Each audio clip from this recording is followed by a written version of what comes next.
Sarah Bennett had always considered herself practical. It was one of the reasons she preferred traveling alone.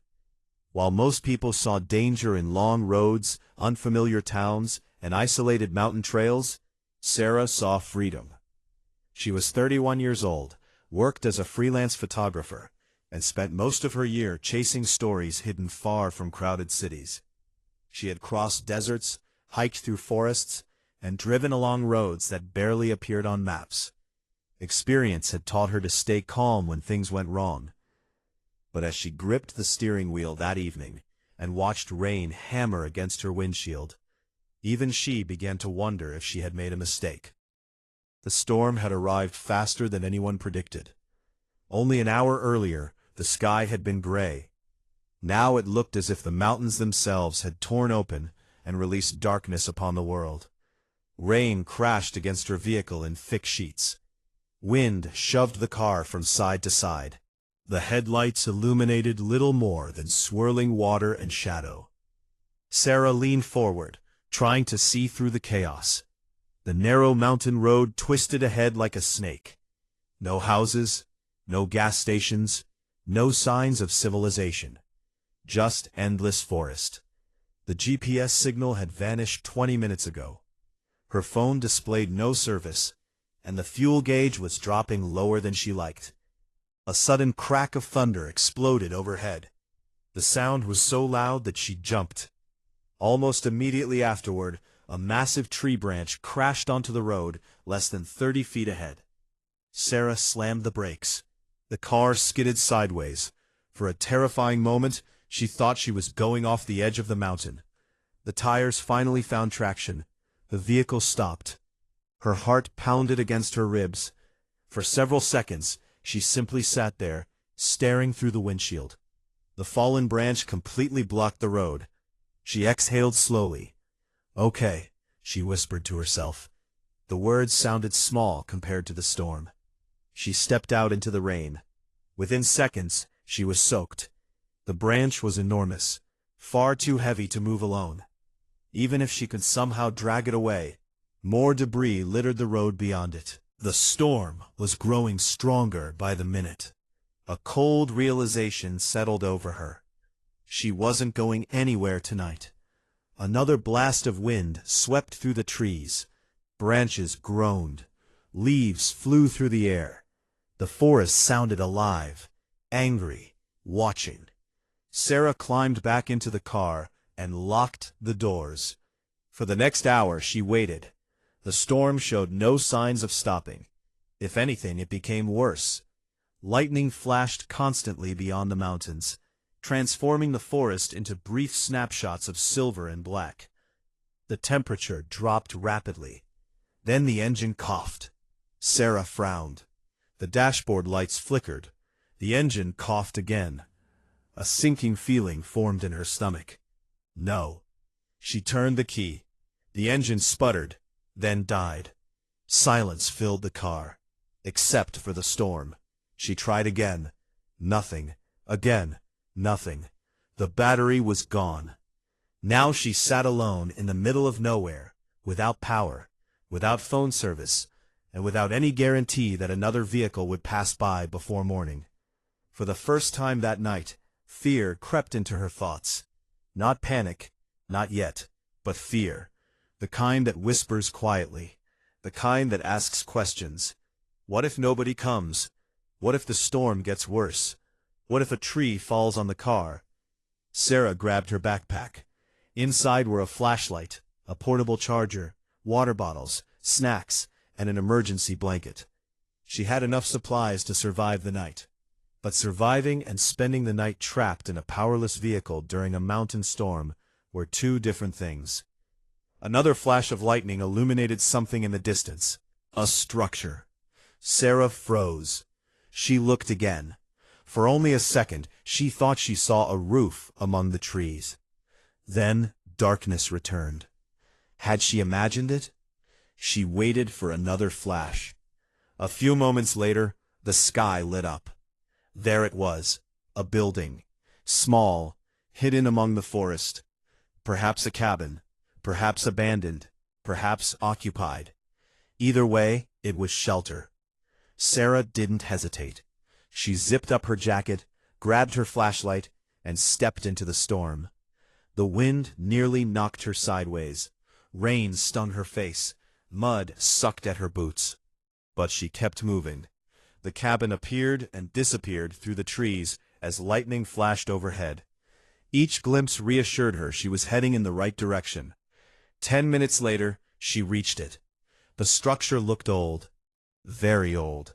Weathered wooden walls, a stone chimney, a porch partially covered in moss. The windows were dark. No lights. No sign of movement. The cabin seemed forgotten by time. Sarah climbed the porch steps. The wood creaked beneath her weight. She knocked on the door. No answer. She knocked again. Only thunder replied. Her flashlight beam moved across the windows. Dust coated the glass. The place looked abandoned. Still, she tried the handle.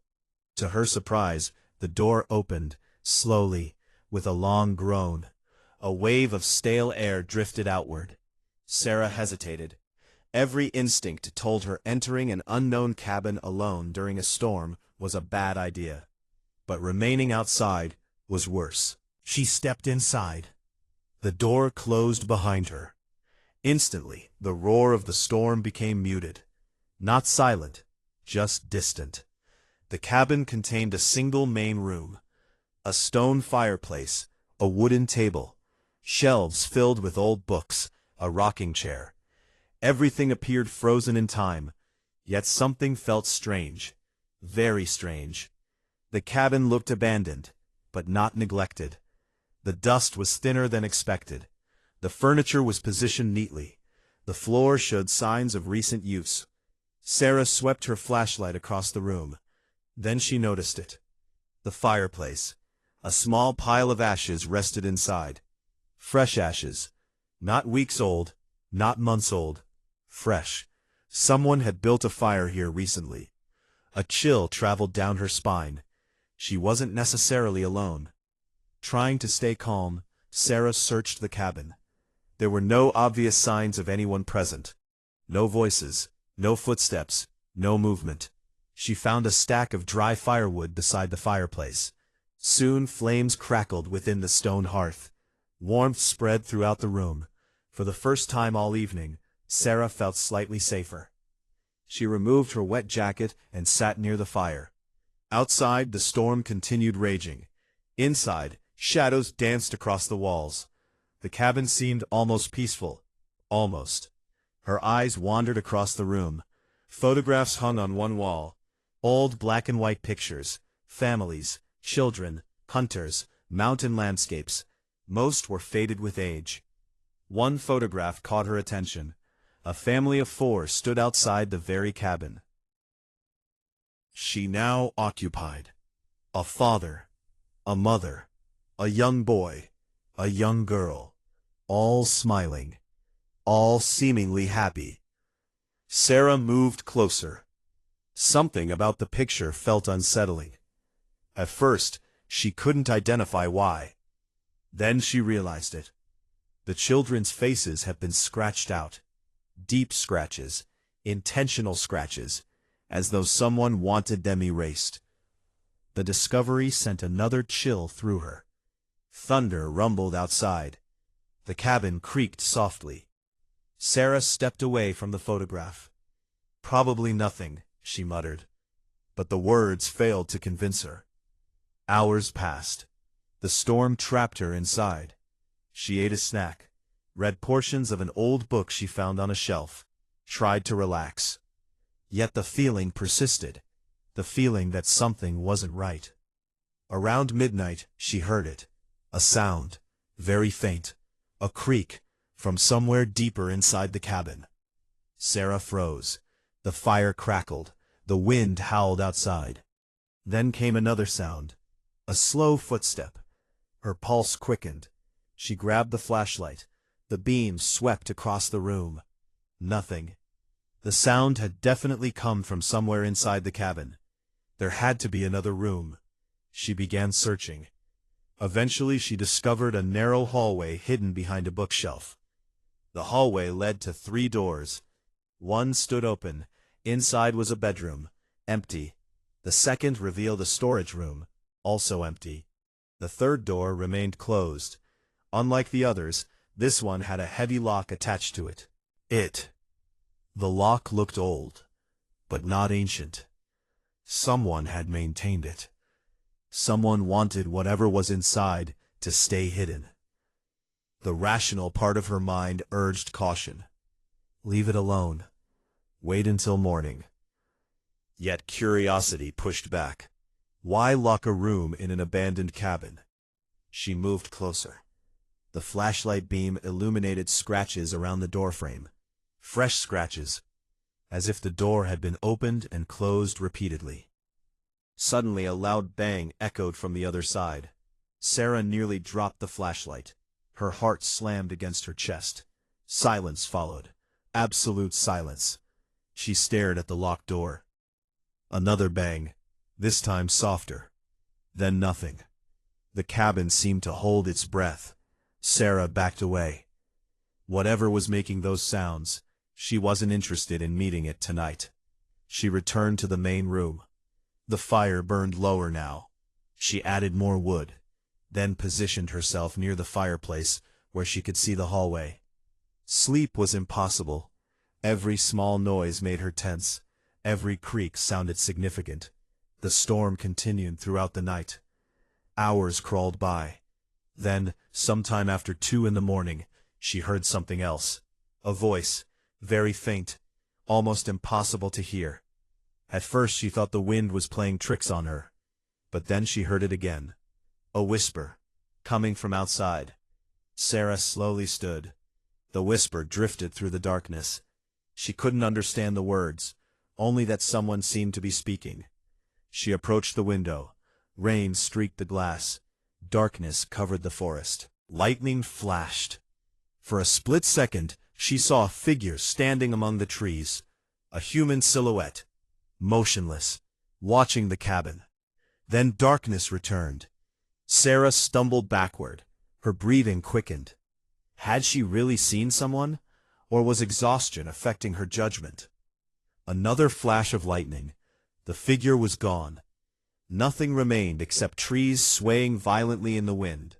Sarah locked the door, then checked it twice. The cabin suddenly felt less like shelter and more like a trap. She sat beside the fire until dawn, waiting, listening, watching. The locked room remained silent. The forest remained dark. No figure reappeared. Eventually the storm weakened. The first hints of morning light appeared beyond the windows. Sarah felt relief. Daylight meant answers. Daylight meant escape. But as she stood and stretched her aching muscles, her eyes landed on something she hadn't noticed before. Mud. Fresh mud. Directly inside the cabin door. A trail of muddy footprints. Not hers. These footprints were larger, heavier, and they led from the front door toward the hallway, toward the locked room. Sarah stared at them. Her blood ran cold, because she knew one thing with absolute certainty. When she entered the cabin the previous evening, those footprints had not been there, which meant only one possibility. Someone had entered the cabin during the night, and somehow they had done it without her seeing them. The morning sun began rising beyond the mountains, but for Sarah Bennett, the real nightmare was only beginning. The moment Sarah noticed the muddy footprints, every trace of relief she had felt at sunrise disappeared. She stood motionless near the fireplace, staring at the trail leading across the wooden floor. The footprints were unmistakable. Large boots, fresh mud, fresh enough that some of it was still damp. Someone had entered the cabin during the night. The realization sent a wave of unease through her chest. Sarah's eyes followed the trail carefully. It began near the front door, crossed the main room, passed directly by the chair where she had spent the night, and disappeared into the hallway, toward the locked room. A shiver traveled through her body. If someone had walked through the cabin while she sat only a few feet away, how had she not heard them? The floorboards creaked loudly beneath her own steps. The front door groaned whenever it opened. Nothing about this cabin allowed for silent movement, yet somehow someone had entered and left without waking her. Or perhaps they hadn't left at all. The thought made her grip the flashlight tighter. The storm outside had weakened considerably. Sunlight filtered through the clouds, casting pale beams across the forest. The world seemed calmer now, but inside the cabin, tension hung like a physical weight. Sarah forced herself to breathe slowly. Panic would help nothing. Facts. She needed facts. She walked toward the front door. The lock remained engaged.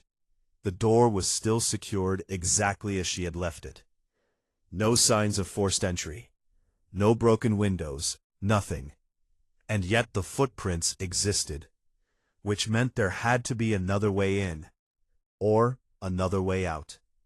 Sarah returned to the hallway. The footprints led directly to the locked room before vanishing. Not stopping, vanishing. As if whoever made them had simply disappeared through the floor. She examined the lock again. It appeared sturdy. Heavy iron. Old but maintained. Someone clearly cared about keeping this room sealed. The questions multiplied inside her mind. What was inside? Who was visiting during storms? And why had the children's faces been scratched from the photograph? A loud sound interrupted her thoughts. An engine. Sarah rushed toward the window. A vehicle was moving along the mountain road below. Relief flooded through her. Civilization. Help. Answers. She grabbed her backpack and hurried outside. The air smelled fresh after the storm. The forest glistened beneath the morning sunlight. Sarah reached the road just as an old pickup truck emerged from around a bend.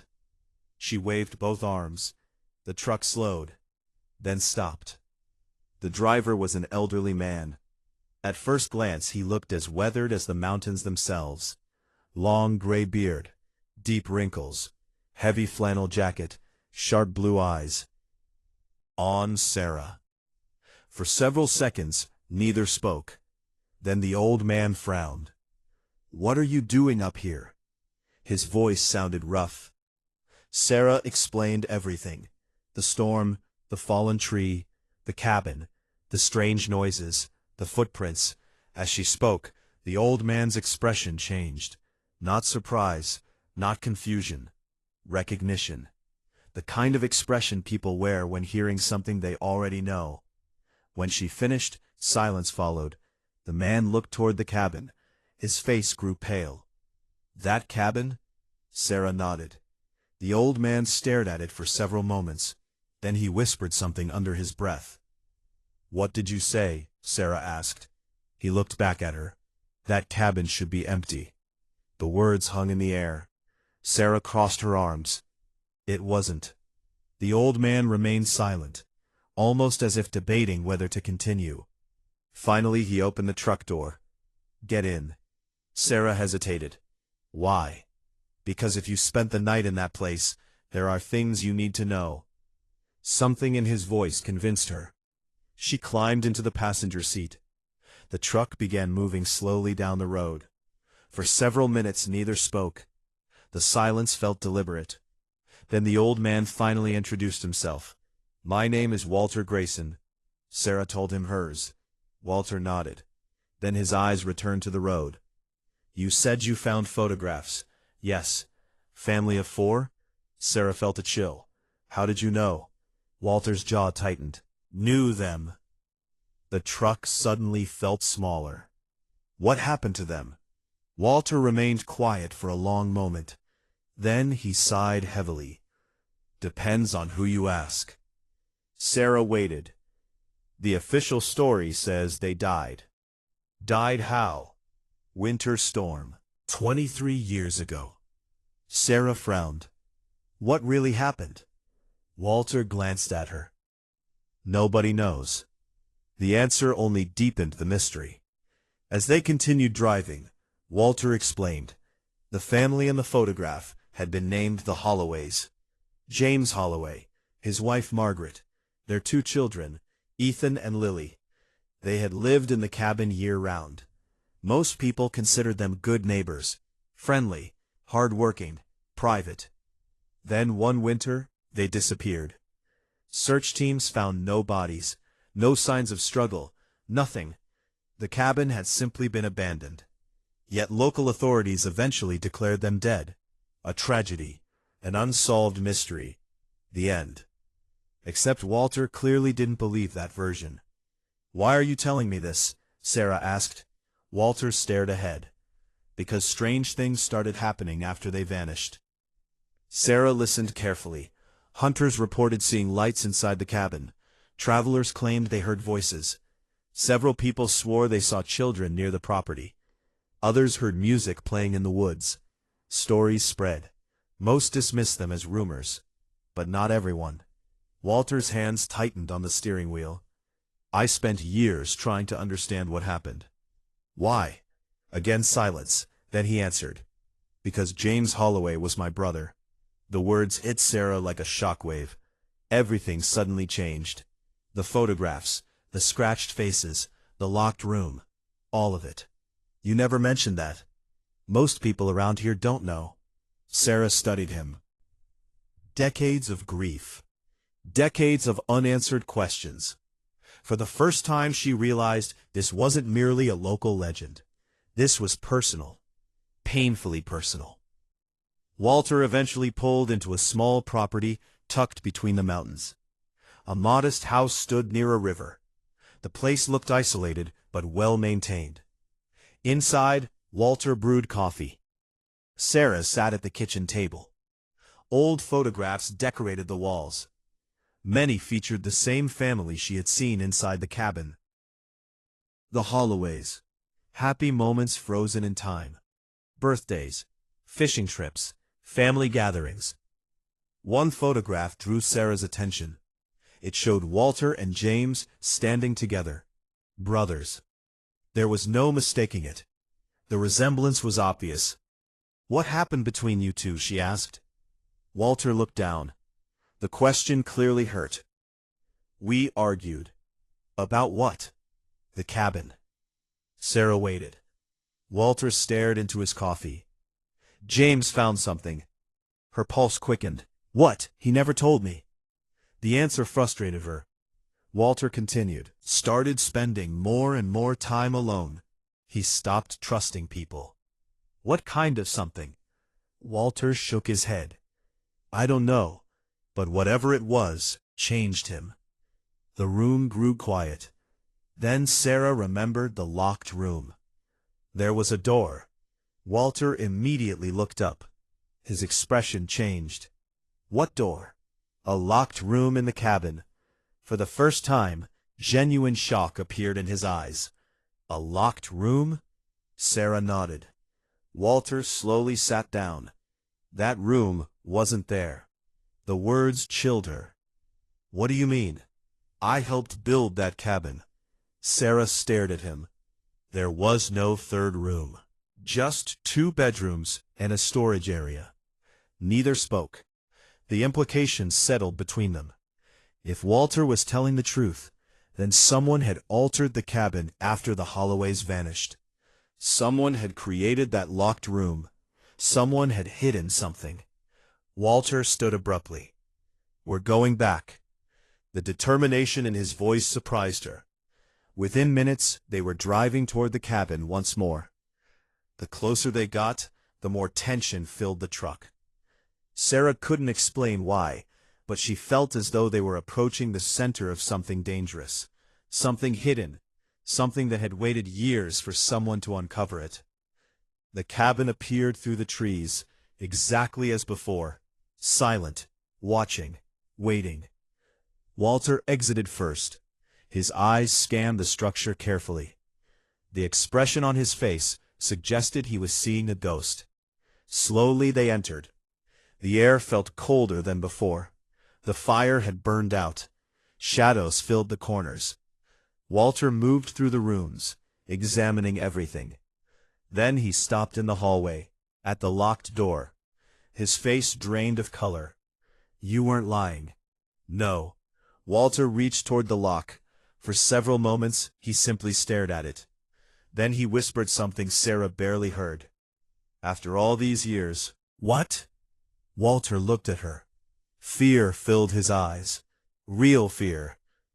The man who built this room should be dead, he said. Sarah felt her stomach tighten. What man? She asked. Walter swallowed. There was another person living in these mountains back then. Who? She pressed. Walter hesitated, as though speaking the name might somehow summon its owner. Then he answered. Thomas Voss. The hallway suddenly seemed colder. Walter explained that Thomas Voss had once been considered a local legend. A trapper, a hunter, a recluse, a man who knew every inch of the mountains. But over time, strange rumors surrounded him. People disappeared near his land. Animals were found mutilated. Stories spread. Nothing could ever be proven. Then Thomas vanished, 20 years ago. Authorities assumed he died alone in the wilderness. No body was ever recovered. Sarah stared at the locked door. A disturbing possibility entered her mind. What if he didn't die? Walter didn't answer immediately. Instead, he looked toward the forest outside. His face had become tense, rigid, almost frightened.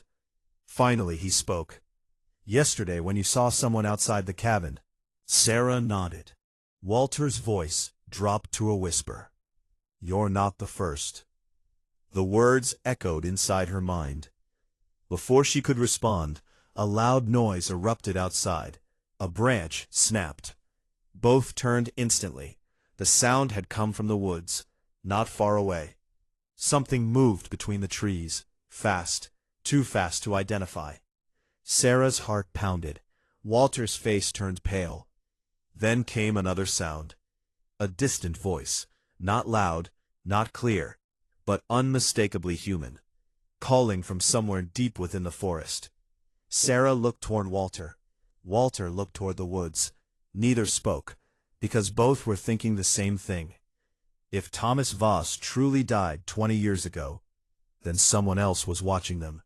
And if Thomas Voss was still alive, then the man who should have been dead had just announced his presence. The mystery of the cabin was no longer about a missing family. It was about a living shadow hiding in the mountains. And somewhere beyond the trees, that shadow knew. They had started asking questions. The voice from the forest faded, almost as quickly as it had appeared. For several long seconds, neither Sarah nor Walter moved. The woods stood silent beyond the cabin windows. Only the occasional rustle of leaves disturbed the stillness. Yet both of them knew they had heard it. A human voice. Not imagination, not wind, not an animal. Someone was out there, watching, listening, waiting. Sarah's pulse thundered inside her ears.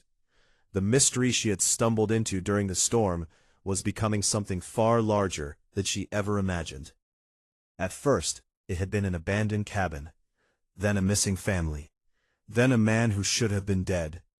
Now there was someone moving through the forest around them, someone who seemed determined to stay hidden. Walter slowly stepped away from the window. His face had become unusually serious. The woods are telling us to leave. Sarah frowned. The woods? Walter nodded. Mountain people learn things after enough years up here. He glanced toward the trees. When the forest goes quiet, it usually means something is hunting. The statement wasn't comforting. Sarah looked outside again. The sunlight filtering through the branches should have made everything feel safer.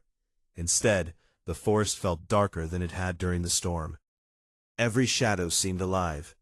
Every tree appeared to conceal secrets. Walter suddenly turned toward the locked room. No more waiting. What do you mean? We open it. Sarah stared at the heavy door. The room had been haunting her thoughts since the previous night. Every clue seemed connected to it. The footprints, the strange noises, the hidden history led here. Walter retrieved an old crowbar from his truck. Together they returned to the hallway. The lock looked almost intimidating up close, as though it had spent years guarding whatever lay beyond. Walter positioned the crowbar beneath the metal latch. You ready? Sarah wasn't, but she nodded anyway. Walter pushed.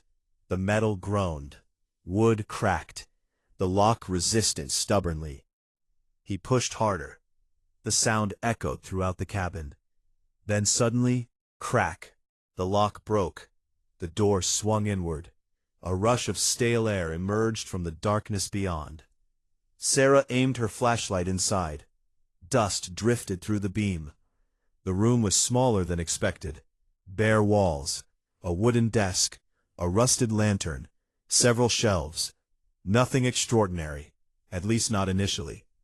Then Sarah noticed the papers, hundreds of them, stacked on the desk, stuffed into boxes, scattered across shelves.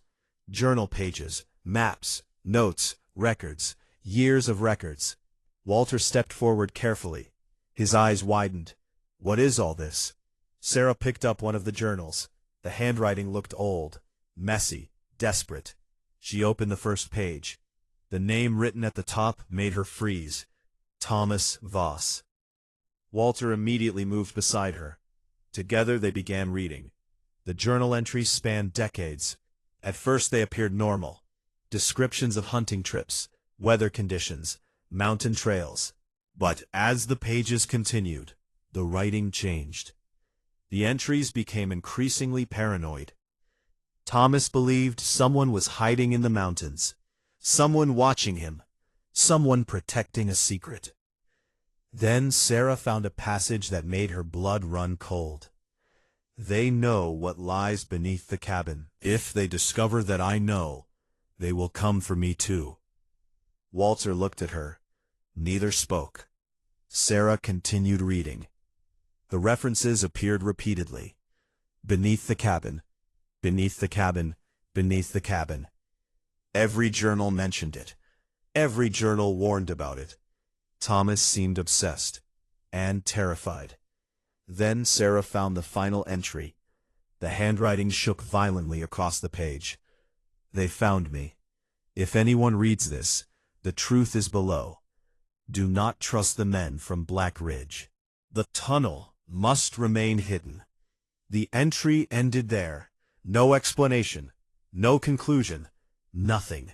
Only silence. Walter slowly sat down. His face looked pale. Black Ridge. What is that? Walter swallowed. An old mining company. Sarah looked up. The words immediately connected several pieces of the puzzle. Mining? Walter nodded. Years ago there were rumors. What kind of rumors? Walter hesitated, then answered. Illegal excavation. The room suddenly felt smaller, more dangerous. Sarah glanced around. The answer had been sitting in front of them all along. A hidden room, a missing family, a dead man leaving warnings, a mining company. Something existed beneath the cabin, something important enough for people to kill over. The question was obvious. Where was the entrance? They spent nearly an hour searching. Walls, floors, shelves, furniture, nothing. Then Sarah noticed something strange beneath the desk. A scratch pattern, repeated wear marks, as if the desk had been moved many times. She pushed. The desk slid aside. Underneath lay a metal ring embedded into the floor. Walter stared. Slowly he pulled upward. A hidden trapdoor emerged. Both stood frozen. For decades a secret had existed directly beneath the cabin, and now they were looking at its entrance. Walter grabbed the lantern. Sarah activated her flashlight. Together they descended. The staircase creaked beneath their weight. The air grew colder with every step. Damp, heavy, ancient. At the bottom, a tunnel stretched into darkness. The walls were reinforced with old timber, mining supports. Sarah's flashlight beam swept across the passage. Footprints. Recent footprints. Not decades old. Fresh. Someone had been here, recently. Walter saw them too. Neither needed to speak. Someone was still using these tunnels. They followed the passage carefully. The deeper they traveled, the older everything appeared.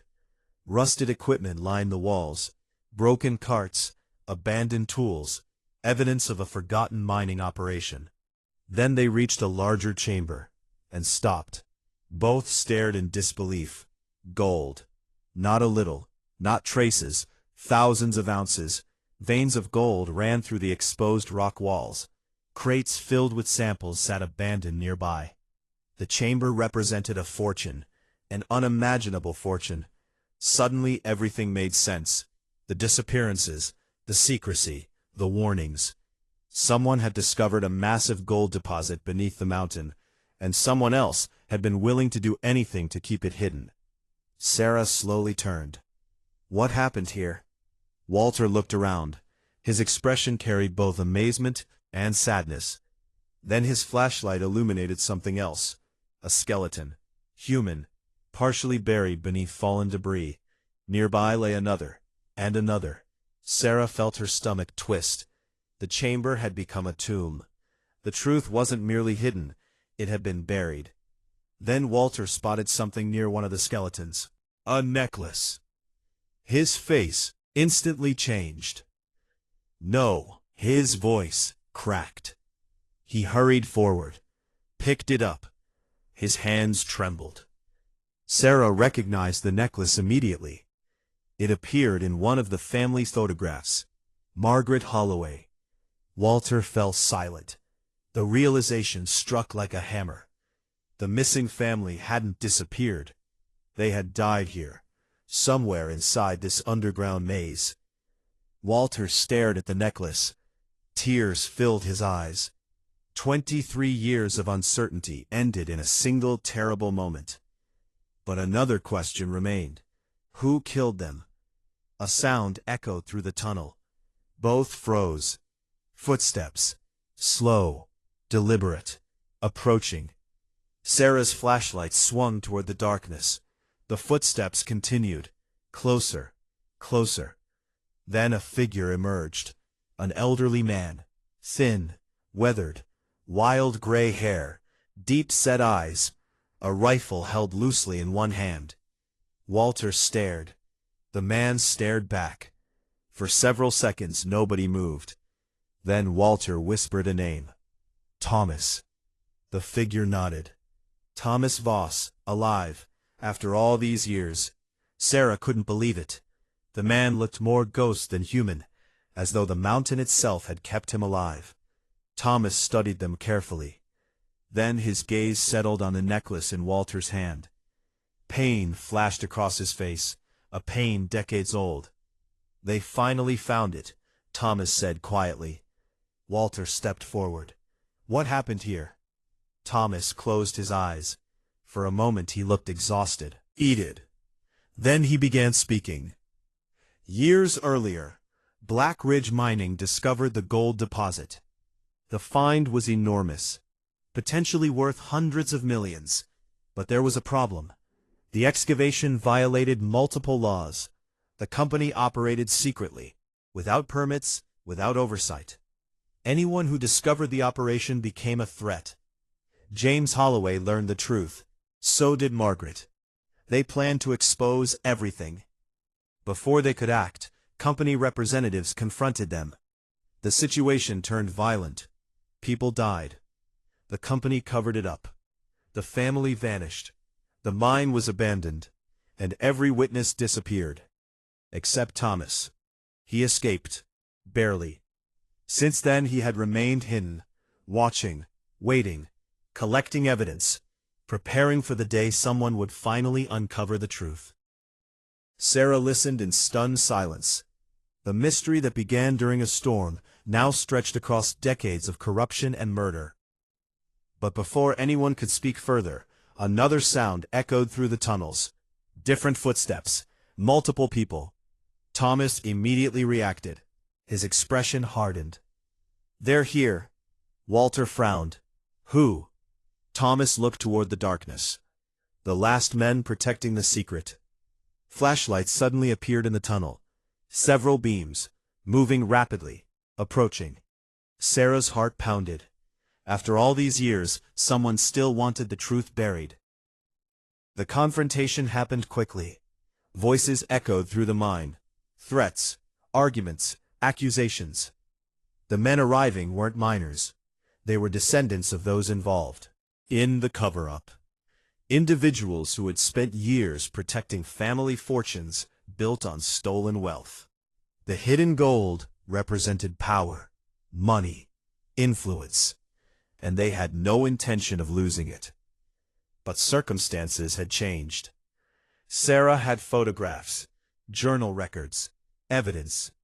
Thomas had decades of documentation, and Walter carried the final connection to the victims. The truth could no longer remain hidden. Authorities arrived hours later. By sunset, the mountains swarmed with investigators. The tunnels were secured, evidence collected, human remains recovered. Forensic teams began piecing together what happened decades earlier. News spread quickly. By the following week, the story dominated headlines across the country. The Holloway family finally received justice. Thomas Voss was cleared of suspicion, and Walter finally learned what happened to his brother. Yet for him, victory carried sadness. Truth could answer questions, but it couldn't return lost time. Several weeks later, Sarah stood outside the cabin one final time. The forest was peaceful. The storms had passed. Workers prepared to preserve the site as a historical location. The mystery was over, or so she thought. Before leaving, Thomas handed her a small box. "What is it?" she asked. Thomas smiled faintly. Something James wanted the world to see. Inside lay an old photograph, one Sarah had never seen before. It showed James Holloway standing beside the cabin, smiling, happy. But what caught Sarah's attention wasn't James. It was the background. A figure stood partially hidden among the trees, watching. A woman. Thomas noticed her expression. That's why the mystery isn't completely finished. Sarah looked up. "What do you mean?" Thomas's eyes drifted toward the forest.